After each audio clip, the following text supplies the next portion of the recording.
Hello, and welcome back to Let's Talk About It, all the things. Yes. Whitney and I have a special guest today. We promised you wouldn't just be listening to our voices. So we actually have a guest today. So welcome to Brooke Bendix from Therapyology. She is the founder of Therapyology. And we are so excited to have you here. Thank you. I know that therapists in general are just swamped, busy, and I really appreciate you taking time out to come and talk to our audience today. I'm very happy to be here, and thank you for inviting me and having me on your podcast. It's very exciting that you have your own podcast now. It's, there are a lot of podcasts and discussions about mental health, but I don't think that there's enough. Yeah, I agree with that. Yes, for sure. Just so everyone knows, I was previously a guest on Brooke's podcast for Therapyology. Nice. So make sure you check out their podcast as well, because there's some really great information out there. What is that podcast? So ours is a vlog cast. We do video, and ours is on YouTube. It's Therapyology Thursdays, where kind of on Thursdays, what we talk about, everything related to mental health, social work, child development, what's happening now in society with kids, teens, and young adults. And we have lovely guests like Chris Miller, who comes on and talks about her organization, and other guests such as those who are mental health professionals in the community or dietitians. Just a lot of professionals that we want to collaborate with and hear from, that we work closely with. Nice. Yeah. Very cool. We'll link that below. Yeah, absolutely. Awesome. Love to. Well, let's jump right in. So, Yes. Brooke, I want you to just start off by telling everybody a little bit about you and Therapyology and Yeah. your mission. Yeah. And Where do I begin? I know. My name is Brooke Bendix. I am the founder and owner of Therapyology. I am a licensed clinical social worker, and I've been practicing for over 15 years, mostly working with children, teens, and young adults and families. I do individual and group therapy with kids and teens, and we have a lot of families that come into our practice. Our practice has been around, we're located in West Bloomfield. I'm also licensed in the state of Arizona, California, and here in the state of Michigan. So we've been around for about 6 years now, and we have licensed clinical social workers, clinicians working with kids as young as 4 years old to adulthood, pretty much.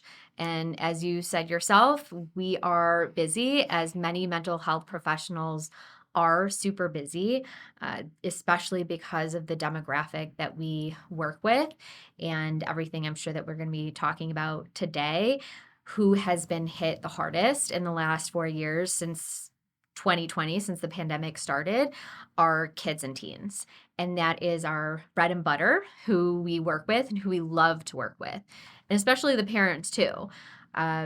So that's pretty much like a gist of who I am, and also, before we hopped on, I have a golden retriever puppy who's a 1.5 years, and he is trained as a therapy dog. So he's in the office on a daily basis, providing love and snuggles and support to all of our clients. And he is so cute. He He is very adorable. I have met Boo a couple of times, and he is so sweet. He is. He provides a lot of smiles and love. And I will say, as a clinician, as a therapist, it has tested my skills to be able to be very present with my clients and provide the best possible care and treatment as they come in, and be there with them. However, when dealing with a puppy, I get a lot of like, take me out. I'm like, okay, not now. Like, give me 5 minutes. And a funny, quick side note and anecdote. The other day, he was doing that, and I was like, all right, I'll let him out. I have a separate door that he goes out, and I thought he had to potty. And so he goes out like he's going to go potty and then turns back, looks at me and is like, psych, and then starts doing the zoomies and digging a little hole in the wood chips. And I was like, oh my gosh. In the middle of, I have a client in the office. I was like, get back in here now. So it's like being a parent to a puppy and also working at the same time. You know, everybody who's been doing this whole hybrid virtual work plus either in school, we've had to adapt and change so much of our life that's what we've been doing the last 4 years. Yeah. Yeah, for sure. Certainly. So let's jump right into the meat of it. Yeah. So I was kind of looking on the website you had and made a few notes, and I'm sure some of these questions might come off as probably the wrong way because I've never had a decent experience with therapists. So bear with me. Don't take it personally. Sorry, that's unfortunate to hear. No, it's all good. So we'll just start right from the beginning. I saw on the About You page, and my question was going to be, how did you get into this career? How did you start this? What made you want to start this type of business? And so I'm going to let you actually explain it on what I saw from your website. Okay. I want to ask a question. How much time do we have? But I know it's a limited amount of time. Yeah. So, very similar to how I think Chris and I feel about each other and our kindred souls and spirits. When I was in high school, when I was 16, I lost a parent. My father passed away pretty suddenly, but not suddenly like dropping of a heart attack. He was ill, and it was a matter of like 3 or 4 weeks that we knew, and he passed away. So when I was in high school, I dealt with the loss of a parent and the grief and everything that brought upon that with our family as a whole. And since then, I knew I always loved working with kids and teens, but that was a whole other layer that I wanted to grow up and be a professional where I can help kids and teens and families deal with the reality of grief and loss and what that looked like. And there's so much that encompasses that in that, not just the death of a child or of a parent, but divorce or an illness in the family, blended families. I mean, there's so much that goes along with it. That was what I experienced in my childhood and teen years. And it's why I love working with teenagers too. So I went on this path where I decided I wanted to go and get my master's in social work. And I did, and I absolutely loved it. And my background, I went to University of Chicago, and I lived in Chicago for almost a decade. And I really studied a lot of program development, and I was really interested in creation and creating programs, creating content. We have plenty of followers on TikTok. I love making videos that make people laugh and smile. And that's kind of where I came from with my practice and the work that I wanted to do. And then Therapyology was created and developed, and bringing in other clinicians and mental health professionals who really aligned with my values and wanted to see it blossom and grow. And so from there, we really just developed what Therapyology is. And our tagline is empowering the next generation. So I, as the owner and founder, want to be able to train other therapists to work with this population and really see them grow and be successful. And really changing the way that we look at social workers. We recently created this ambassador program that is kind of an educational support program for high school students where they can get community service hours, and it educates them on what it is to be a mental health professional or somebody in the line of social work. And so many high school students and teens these days, we hear from like they want to go into helping professions. Unbelievable. Congratulations. Like that is great. We love to see that. There is such a high demand for mental health professionals, especially in the state of Michigan. They're in the process of changing legislation so that there can be more. because of the high demand for and the need for it and the lack of services and support that we see here in the state of Michigan. So that's kind of like how from that, my childhood and my teen years, how I got to building this business and this practice of other social workers who really, and everybody is unique in their childhood and their upbringing and why they want to do the work that they want to do. Sure. That's No, amazing. that's great. Yeah. I love that. Yeah. I love that so much. Wonderful. So you mentioned like right at the very beginning, kind of the state of kids these days, especially since 2020. And I really kind of want to jump into the meat of that because, all the statistics out there from AFSP and NAMI and MHA, they're all leaning towards, the suicide ideation for teens is just increasing pretty rapidly. And so I wanted to kind of ask, obviously, this is right in your wheelhouse. So, what are you seeing? And what do you do? Do you attribute a lot of this increase to that, the pandemic, or did you already kind of see an uptick that was coming? Can you talk a little bit to that? Absolutely. So there's so many ways that I can answer that question. It's very multifaceted. Even pre-2020, we saw I'd say in the last decade, a huge uptick in the demand for mental health services, especially amongst the population that we work with. From the ages of about, say, kindergarten, so 5, 6 years old, through 18. And pre-2020, we've had, we get calls and emails and texts, all of that, all the time, every day. And I know that many of my colleagues and practices in the community also as well. When 2020 happened and we had this global pandemic, it shot up significantly. And so from the population of kids and teens, what we saw coming in was kids who had a lot more social anxiety, that they were doing remote school, virtual school, however they called it. And many of them said, we were hermits. We were, whether we were required to be on camera or not, we were isolated so much, and they got accustomed to it. So within 1 to 2 years, about 2021, 2022, when we started to integrate back into society and back into school, that's when we saw another uptick with the influx of clients coming in and the kids coming in and what they were dealing with, that they kind of really just didn't. Some of them really wanted to go back to school, and others feared going back to school and what that looked like.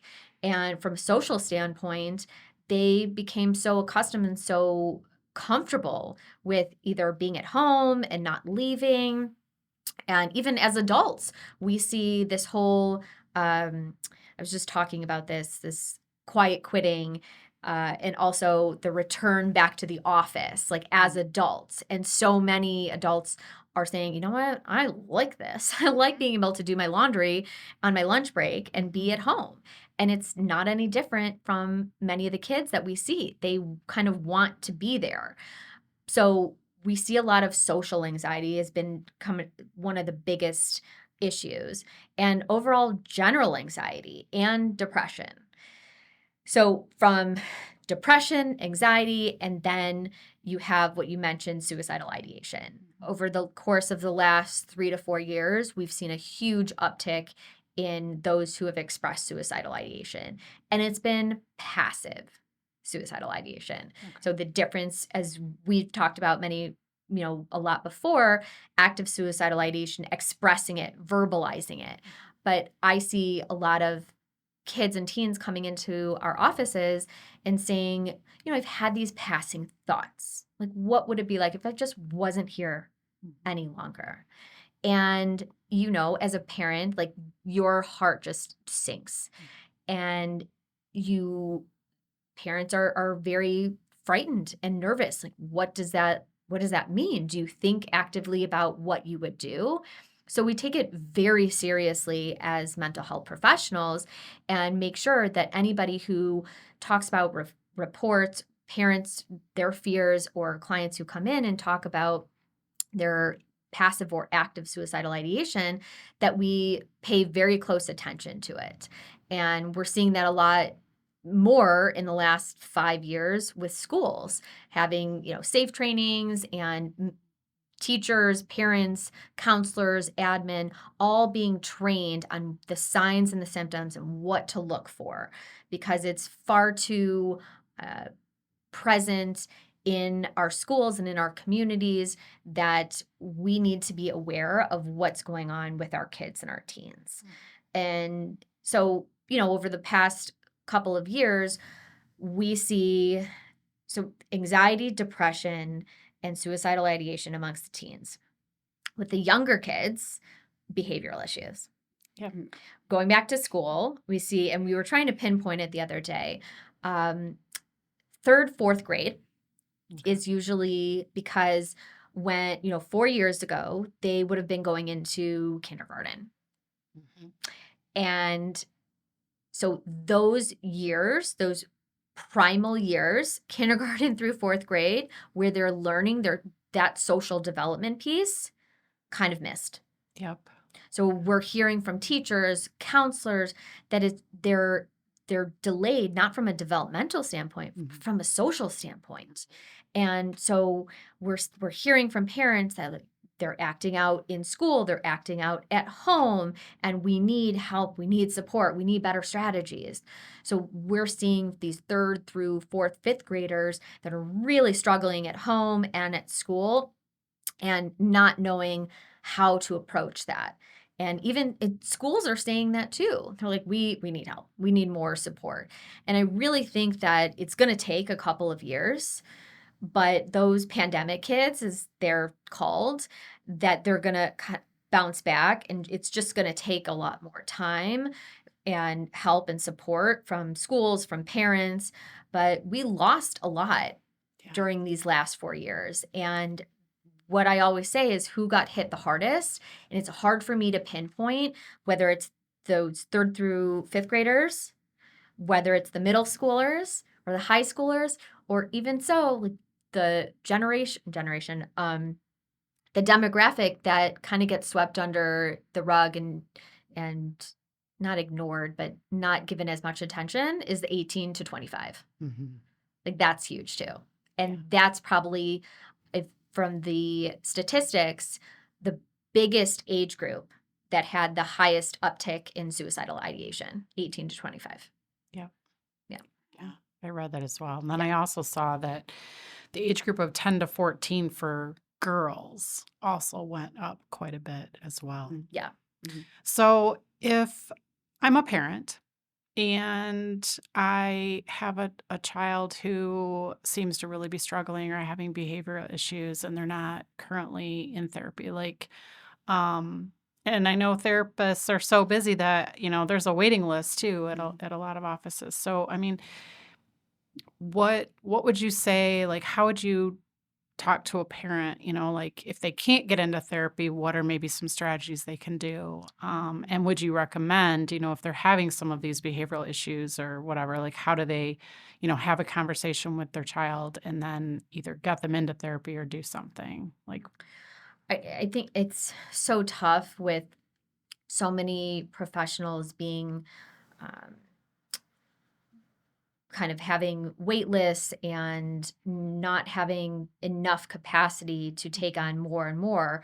Hence why we started this ambassador program, to get teens and young adults really inspired by the helping professionals and wanting to go into this line of work, because we need more of us. I wish I could clone myself and clone all of my fantastic therapists at Therapyology, because we need more.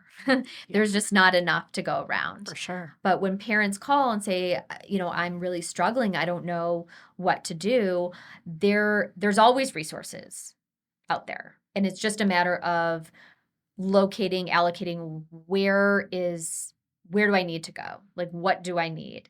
And typically, if they're school age, elementary, middle, high school, school is a great place to start. If it's behavioral, if it's emotional, if there's family stuff happening, the school is generally the counselors, social workers, they have a list of resources that you can connect with, and they're more than happy to help you and connect. Um, because we've had so much that has happened over the last couple of years with Oxford, with the um, Michigan State that was a year ago. I mean, schools are a lot more cognizant in the last couple of years to say, like, look, your kid is struggling, whatever that may be, we're going to try and help you the best that we can. And so I always kind of refer parents to the schools, but even in talking to your kid, and even as young as 6, 7, 8 years old, talking to your kid about what's going on, about what you're feeling. And if they struggle with verbalizing their emotions, maybe talking about, like, maybe we can go and talk to somebody about that. And, how does that sound? Because it starts with the parents having that conversation. And, over the last couple of years, typically I'd say, and I had this conversation with somebody the other day about different generations, and like Gen X and the boomer generation, the therapy and mental health was so taboo. Mm-hmm. Now we have teens coming in and say, I've been wanting a therapist for years. I'm so excited. I'm so happy to be here. So the dialogue and rhetoric has 100% changed in the last 10 to 15 years, where many kids and teens, a lot of them have therapists, go to therapy. It's like, said to somebody, like, it's like getting a manicure. It's like, a weekly or every week kind of thing, where it seems like it's just maintenance for your brain, maintenance for your heart. And that, I think, is the best thing, is the clientele that we see, they are so embracing mental health and loving the idea of having a therapist and having somebody to talk to and help work on your issues and your problems that you have. And so, that's what I would say to a parent, is like, where do I turn? The hard part that I see is, and what we try to work on a lot, is prevention. So we do a lot of outreach and education with parents, with kids, with teens. But when it gets to a certain point where substance abuse or self-harming behavior, or they've had multiple suicidal attempts, that the services that we currently have in the state of Michigan aren't enough. And typically ERs, emergency rooms, are flooded with those kids and teens who have made suicide attempts multiple times. And they're, as we call them, I've worked in hospitals before, as we call them, frequent flyers. And they, come in and then they get discharged and they come back a couple weeks or a couple months later because it's chronic. Mm-hmm. And so it goes from our services, where we are clinical services, individual therapy, and then from there's partial, where you can do groups and you can meet on a daily basis every day, but then it jumps to residential treatment or inpatient treatment. So the mental health system in the state of Michigan and many states across the country is really struggling to meet the demand of services and the need that we have a mental health pandemic and crisis in our country. Mm-hmm. Yeah. We absolutely do. That's for Yes. sure. I want to run off that question that you just asked. Yeah. So, for some people, how would you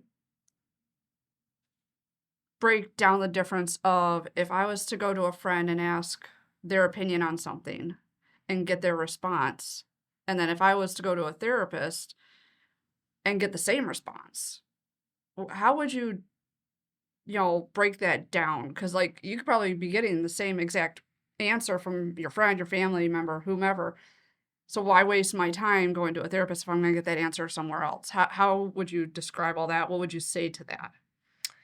That's fair, and it's not anything that I haven't heard before in the past, but a friend is a friend and a family member is a family member. So, they have a stake in your well-being. Not to say that a therapist doesn't have a stake in your well-being by any means. Right.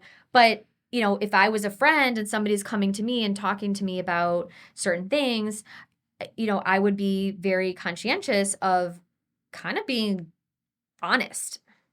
Yeah. And, if somebody came to me about a fight with their significant other, or, they're on bad terms with a parent or something, and I would be supportive and listen, but I don't know if I necessarily would kind of get into the challenging part of what we do as therapists, as clinicians. And we don't just sit there and listen.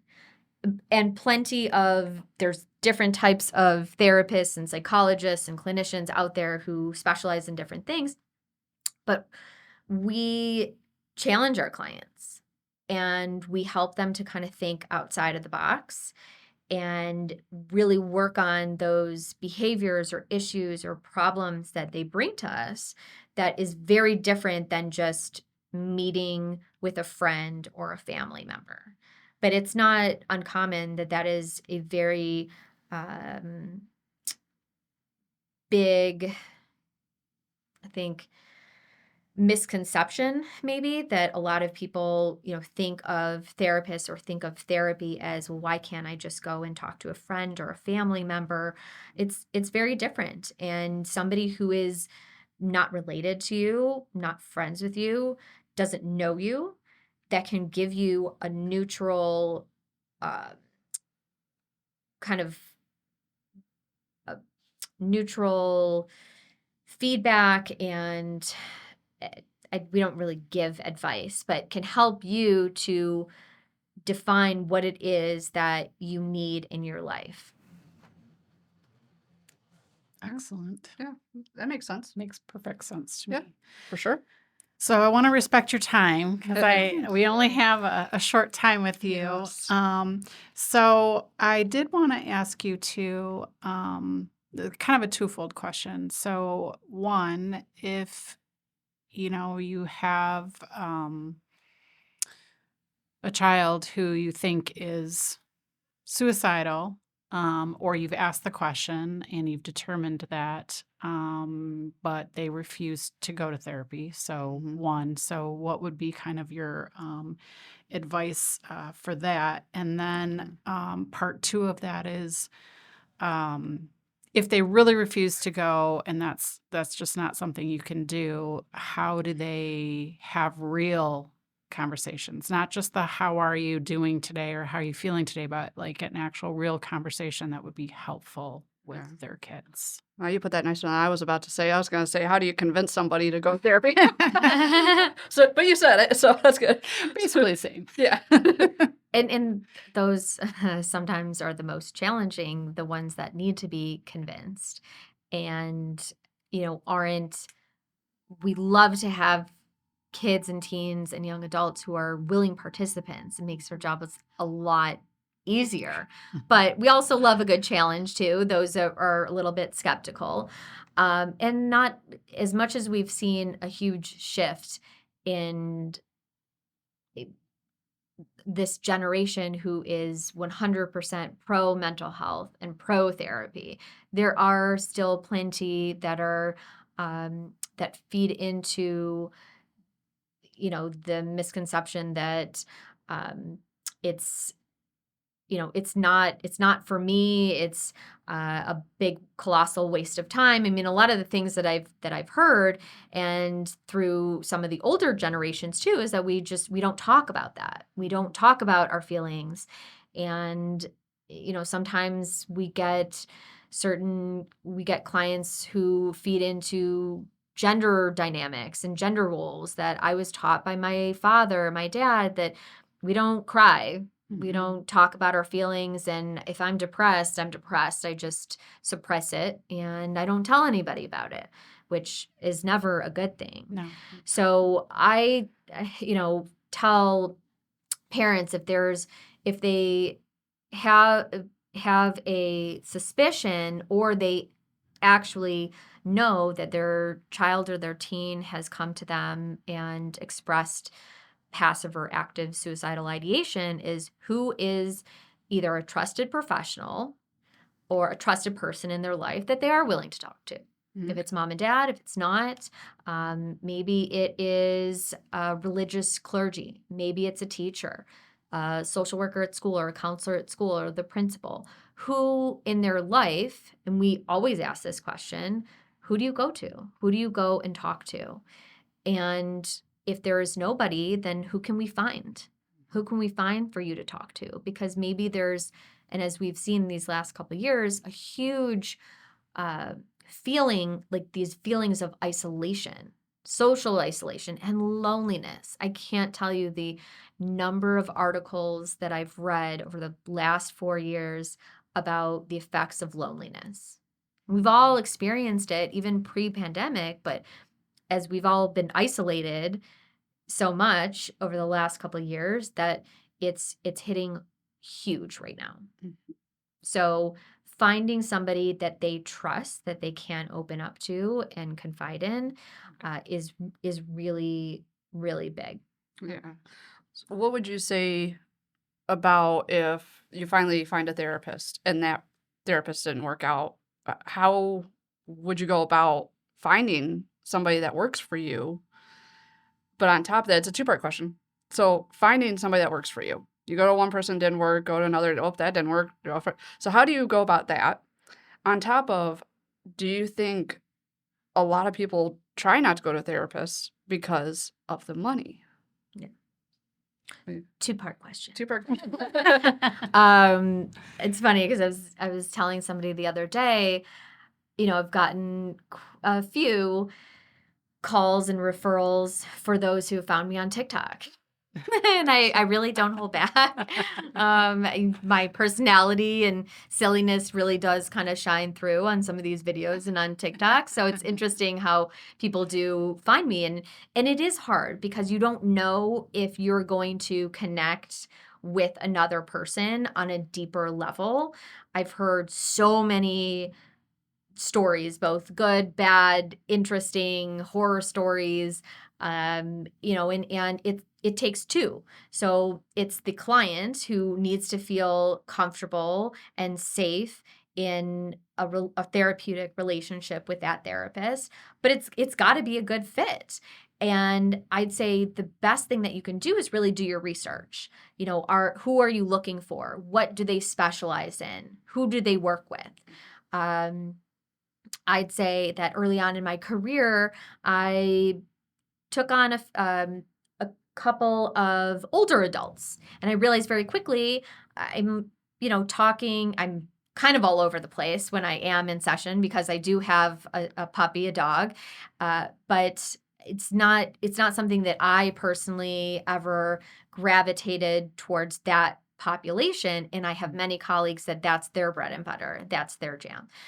So it's really doing your research as to, and nowadays not everybody, but a lot of people have, whether it's websites, but they have social media accounts, they have, a lot of word of mouth, like asking colleagues, friends, people who who is it that you see? Who do you recommend?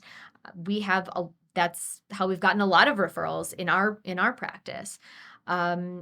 But then, the second part of that question really speaks to, again, this mental health crisis, and whether it's in private practice, one-on-one clinical work with individual therapy, or if it's residential, and you have a teen who is self-harming, who is using substances, who is suicidal, and it's been chronic, and they're looking at residential. Residentials run $30,000 to $60,000, $80,000. Whether we don't even have that many here in the state of Michigan. A lot of people have to go out of the state, West Coast and to the south. I mean, it's super costly. And it's kind of where we are in our healthcare system. I try to fight it on a daily basis. I think about it all the time. It's chronically like running through my head of how can, it's the age-old question of how can we make services affordable and accessible to everyone, healthcare for all. But we also are a business, and we also have to pay our bills and pay our rent or our mortgage and all of that, and feed our families. So it's kind of this, what do we do? Right. I love talking to parents and colleagues about it, but unfortunately, there is no one size fits all. There is no answer. But anybody who calls me or contacts us, if we aren't a good fit, whether it's a fit with a clinician or financially or anything like that, we always provide resources and referrals of other practices, other therapists, other resources in the community so that they can research and find the help that they need. And that's what I think, like, we're all kind of working together to make sure that people find the support that they need. Okay. That's Nice. awesome. Yeah. All right. Well, to be very respectful of your time, Yeah. it's time for us to end this because I know you've got to get back and take care of kids and families. So we want you to do that. Real quick, drop your website for us. It is Therapyology, Therapyology.com. And Instagram, we're on Instagram. It's Therapyology MI, like as in Michigan. And TikTok is just Therapyology. And we have YouTube, basically almost everything. We are very big on social media and putting our authentic selves and our silly fun, like what it means to be a therapist, what it's like being in therapy, pictures and funny videos of the dog, and just kind of breaking down the stereotypes and barriers to therapy and being a therapist. Awesome. All right. Love that. That's great. Thank you so Yes, much. thank you. Thank you for having me. It was great. We really appreciate it. Thanks, guys. All right. That's it for today. And we'll catch you on the flip side. All right. Take Okay. care. Thank you. Bye. This podcast is presented solely for educational and entertainment purposes. We are just your friends. Whitney and I are not licensed therapists, and this podcast is not intended as a substitute for the advice of a physician, professional coach, psychotherapist, or other qualified professional.